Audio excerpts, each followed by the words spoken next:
He's in the studio with us, and he'll be dissecting the budget with us. Good morning, sir. Very good morning. Thank you very much. All right, Moses.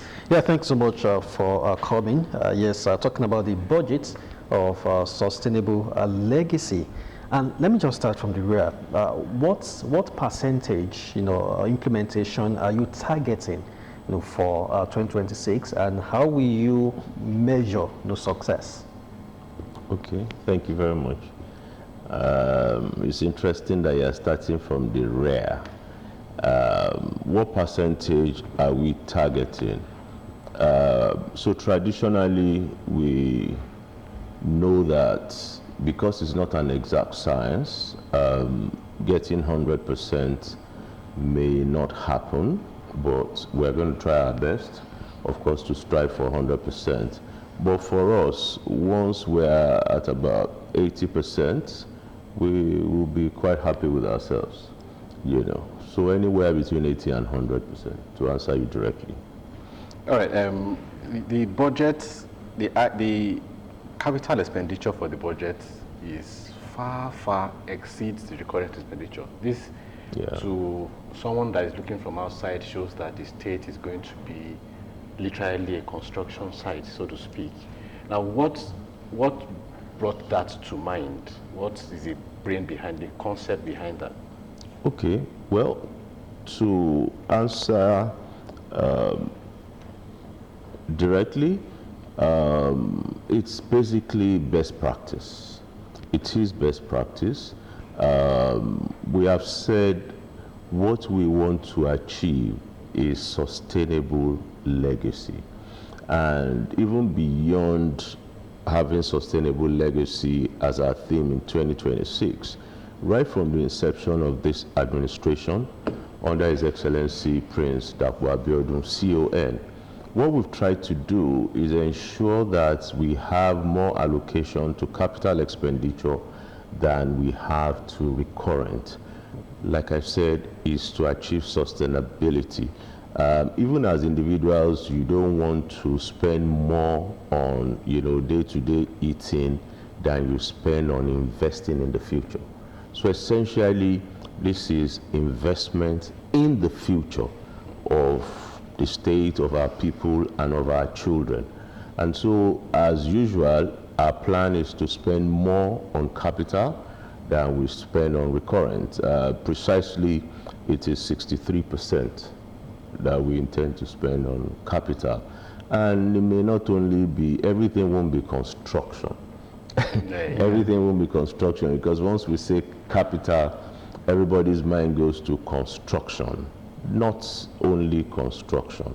So there will be construction of roads, there will be construction of schools, there will be construction of hospitals, there will be purchase of equipment in the medical facilities, purchase of equipment in the educational facilities, and what have you. So essentially, it's not only construction. No. Yes, but that's the biggest portion. But the state is projecting 509.88. Okay, let's quickly take this break. When we come back, of course, we dissect more. Stay with us. Beautiful, it's your name. Wonderful is what you are to me.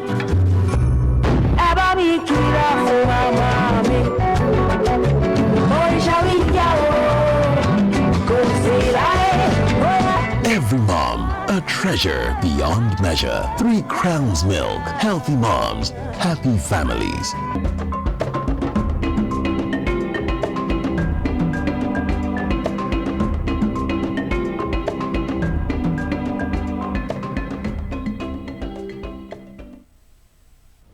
Yeah, thank you so much for staying with us. You're still watching Udon right on Ogun State Television, and this is the interview segment, and we are looking at, yes, the budgets for next year. That's the budget of sustainable legacy. Of course, we have the commissioner, and he near the commissioner for budget planning. Okay, very quickly, the state is projecting 509.88 billion naira as IGR without increasing burden on residents specifically.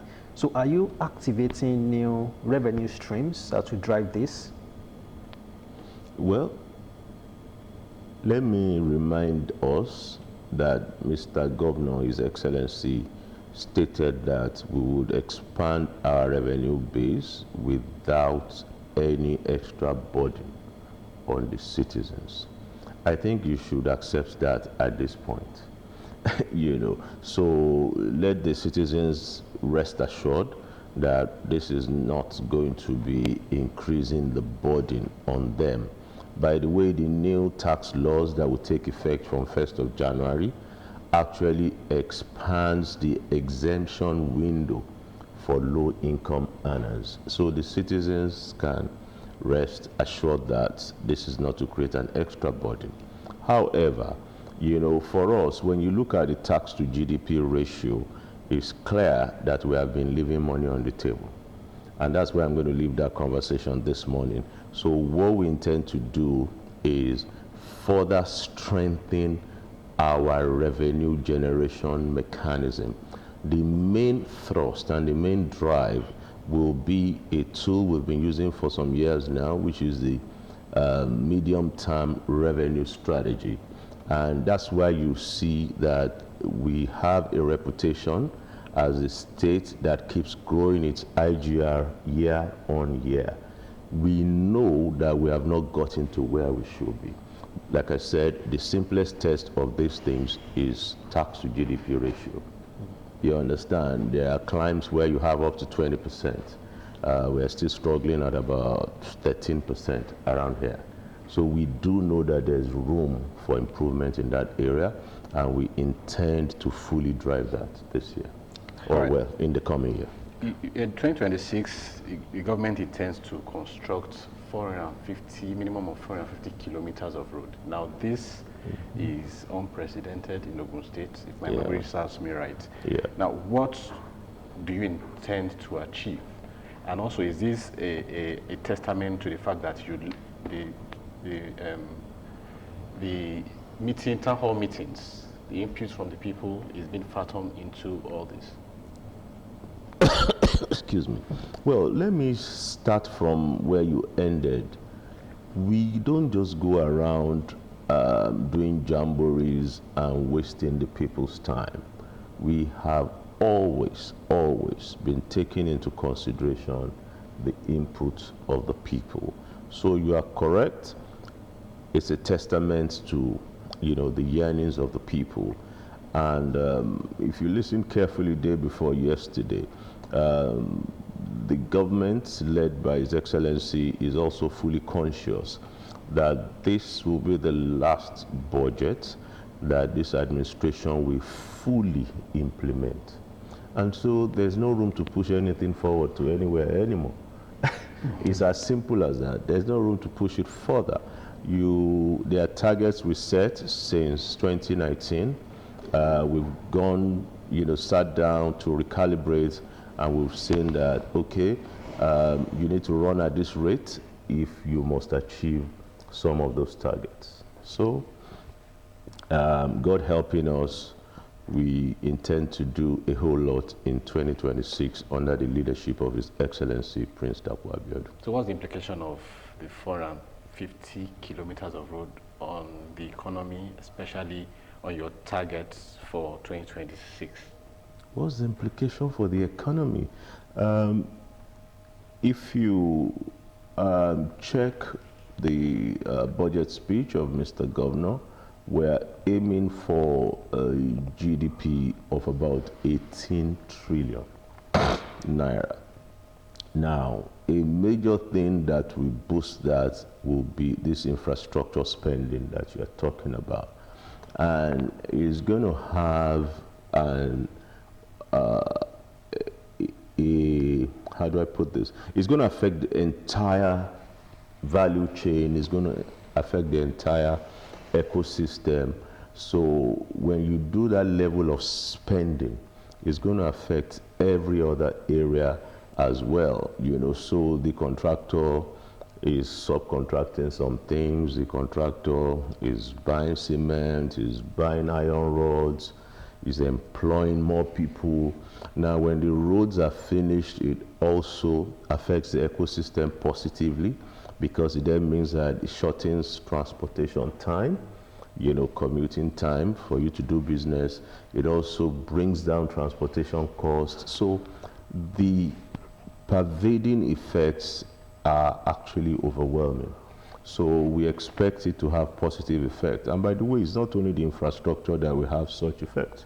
As you spend in every area, it affects the entire value chain of the whole ecosystem. So we expect this to take us higher and possibly, by the grace of God, surpass that 18 trillion GDP that is our target.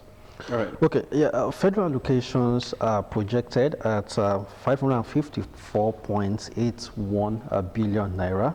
But what happens if crude prices or national revenue drops? Is there a contingency plan?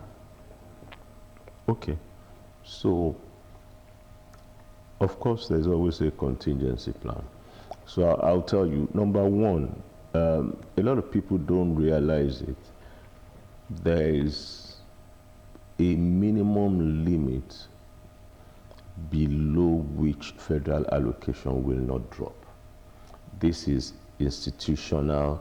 It's been guaranteed. There's a mechanism where there's a low limit, a low boundary limit within which it won't fall.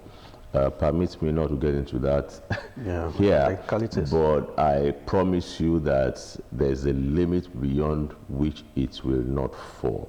That's why as a country we have reserves and what have you.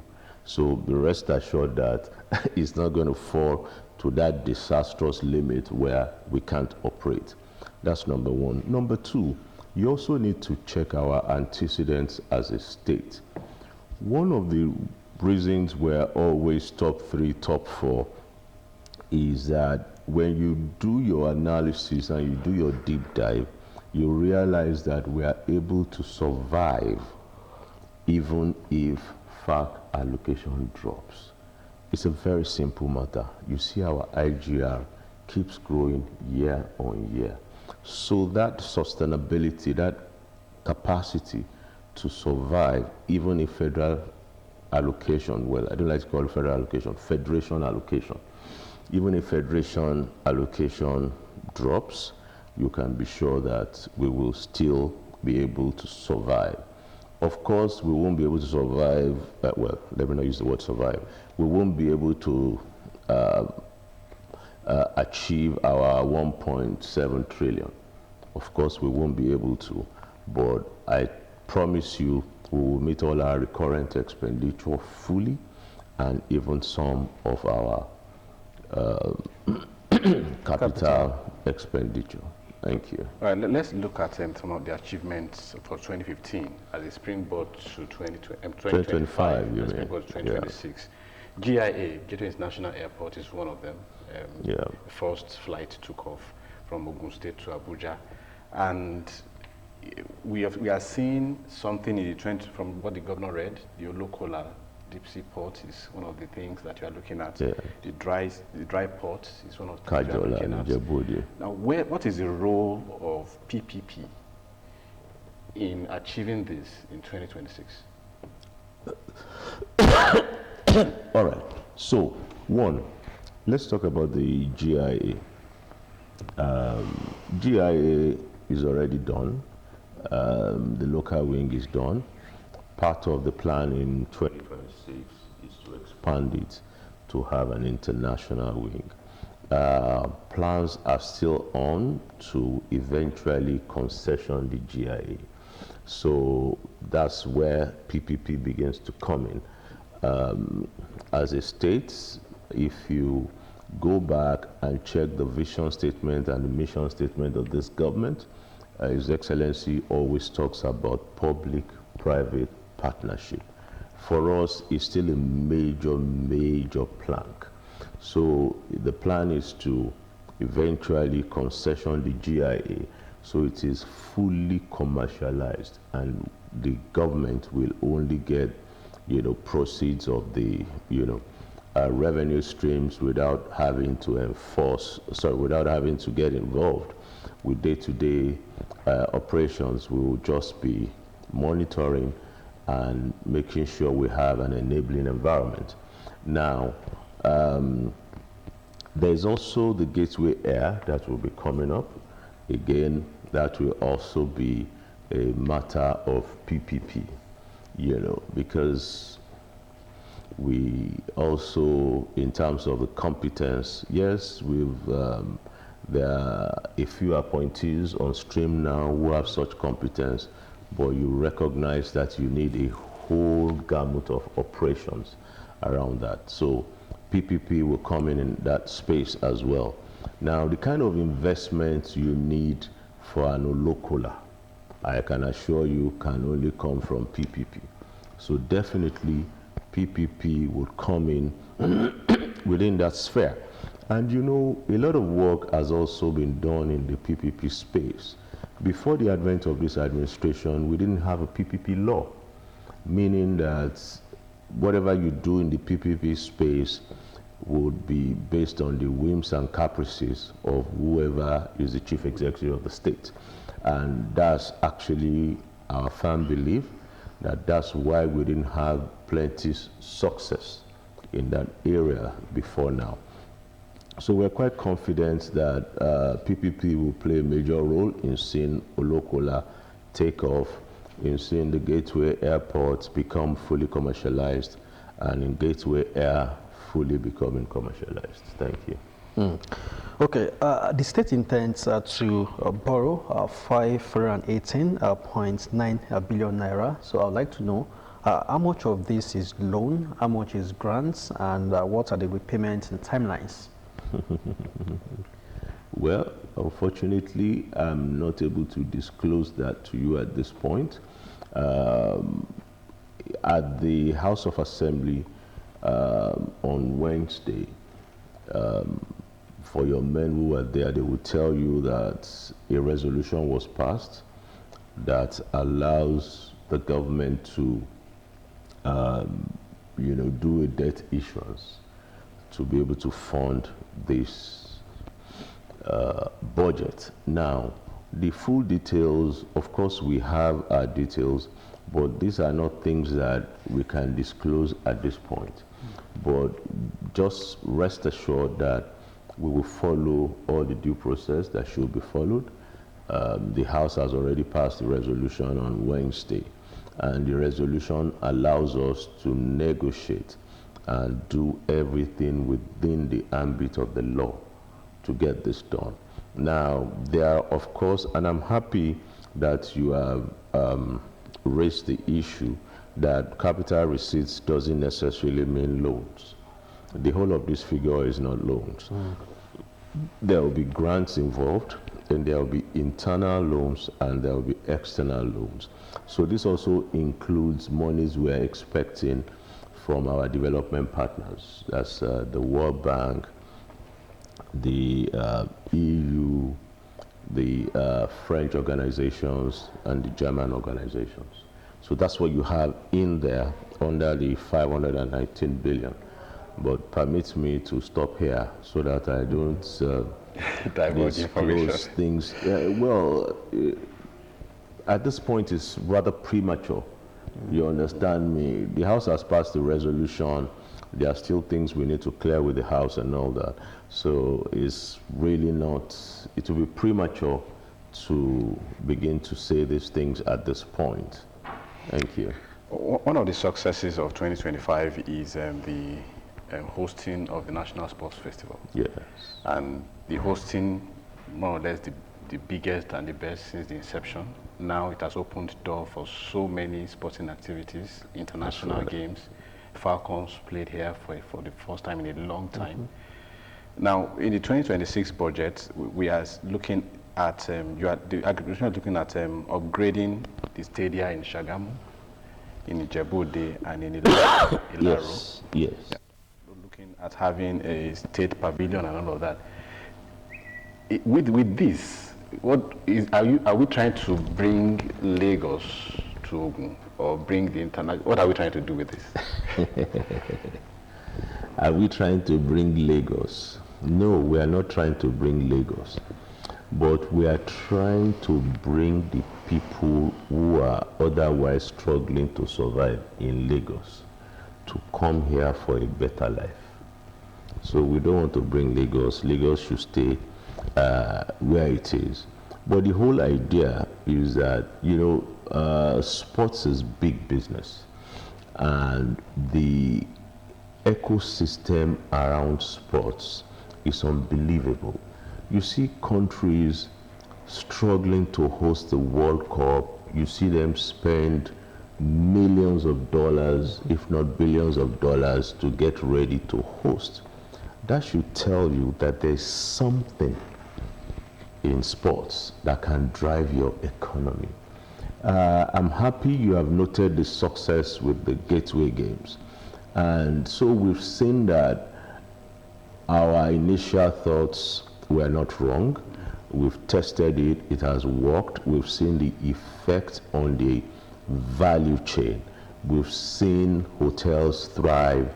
We've seen businesses thrive and all that as a result of the upgrading of our facilities and the upsurge in hosting. And we just feel that, remember also that Mr. Governor always talks about not developing one area at the expense of the other. So we're saying we have 3 other areas. Let's develop those ones too, and let's have a plan around it. Again, to go back to your question on PPP, PPP is also going to be involved in that. So what we're trying to do is, right now, we're talking about concessioning the MK Abiola Arena. So that's the whole idea. Put it up to a position where people can see the true potentials, and then they'll be interested in investing in it. And that's what we want to replicate in the other 3 areas. Thank you. Okay. Now, like I did say, that the biggest portion is for infrastructure, roads, bridges, buildings, but we also have some big projects, including the Olaolu deep sea ports. Then the world's largest cotton factory.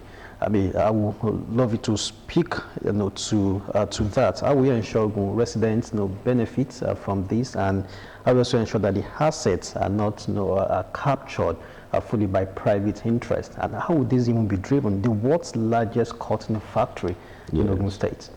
Okay. Well, Mr. Governor did state explicitly that that will be driven by PPP. So when you say to be captured by the citizens and what will be their own gains, I'll tell you. I was talking to someone the other day. We just don't sit down and properly analyze these things we call gains.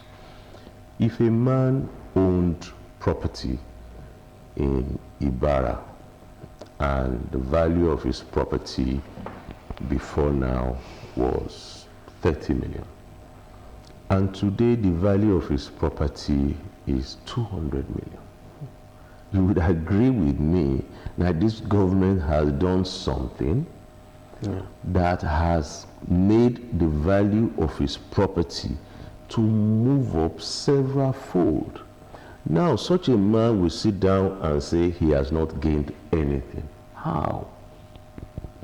If you like, talk about inflation. Inflation has not gone times 6. You understand what I'm saying? So even if you back out the effect of inflation, the man has become better off economically. So I need you to look at it at a macro level. And it is the macro that devolves into the micro.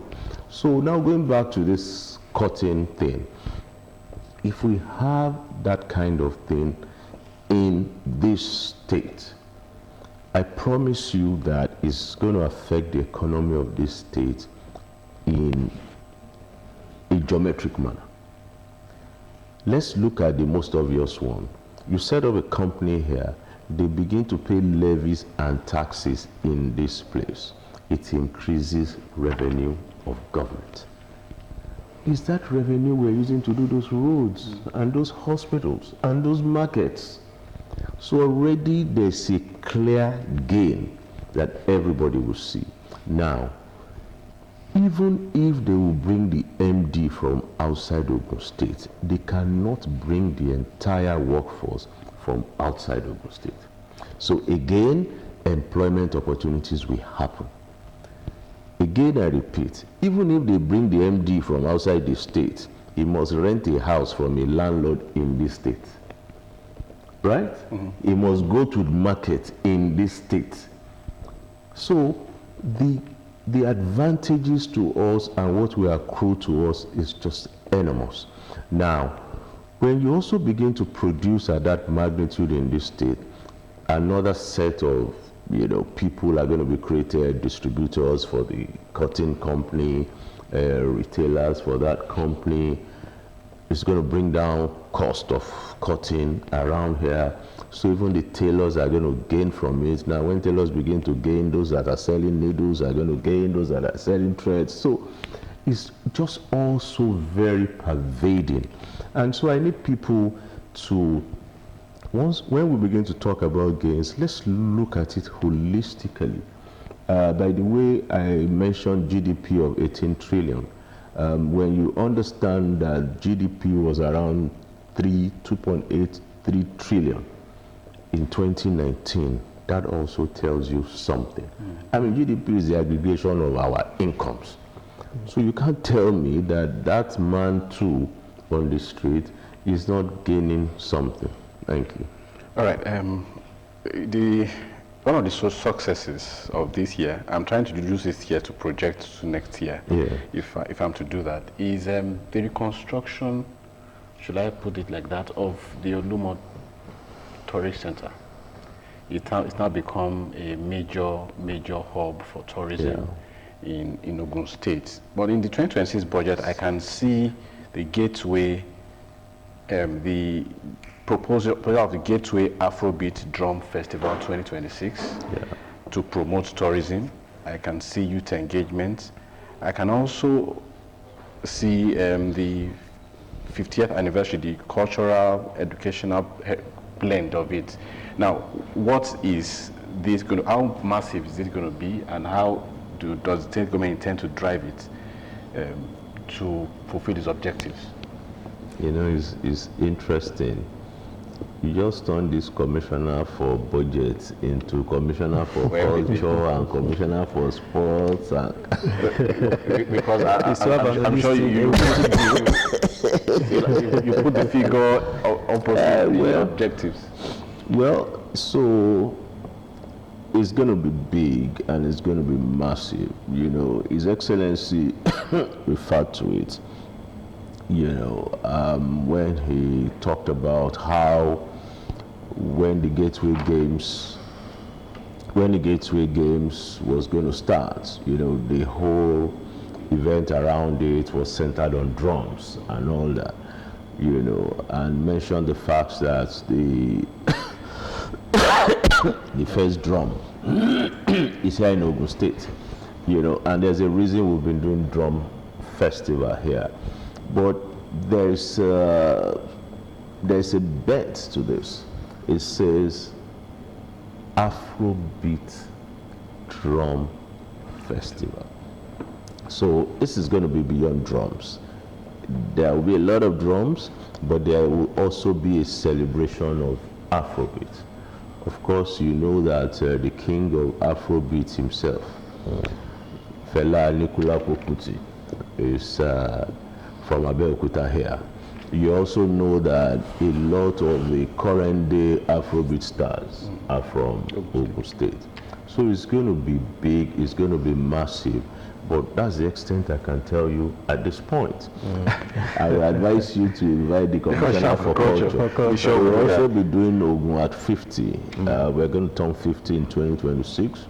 And again, that's going to be big. But beyond big or no big, beyond celebration,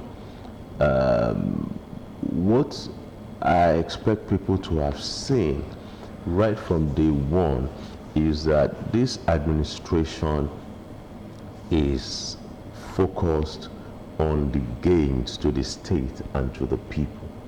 So we're also going to use that to harness certain things. As we celebrate our culture, you see, I tell people, there are billionaires in dollars that have been made in the United States based on culture and entertainment. Why should culture and entertainment be just a social issue? We can get the social gains, we can get the emotional gains and all that, but we can also get the economic gains. And that's what we're going to shoot for, to make sure that we gain and milk everything, and I'm using milk in a positive manner, and milk it for the betterment of the people of this state. Okay, well, our time is fast spent, but very quickly, I think that this will be the last question, then we'll wrap up. Okay. Transparency was mentioned as priority. Yeah. So what practical tools will be used? Dashboard, public portals, quarterly report? Okay, well, transparency has always been one of our pillars that have guided us from day one as we started this administration and been part of the reforms. The first thing is that we always publish the budget. The budget will be published by 31st of December, latest 1st of January. We publish the budget. The second thing is we publish quarterly reports that they're on the website. We've been doing that since 2019 without fail. By the 28th of the month subsequent to the end of the quarter, we would publish that. Now, before that happens, we also do our quarterly reviews. Again, because I know you say time is gone, this government also set up a monitoring and evaluation mechanism in this state. Now, we didn't have that before 2019. So we have a full-fledged central M&E, and then we have M&E embedded in every project and in every MDA. So that's done. We have a model where we always monitor, we always evaluate. Are we achieving our aims? Are we getting the objectives? Now, people need to understand that projects are about objectives. It's not about they allocated 100 million, they spent 80 million. Did we actually achieve the objectives? And that will be done, I promise you.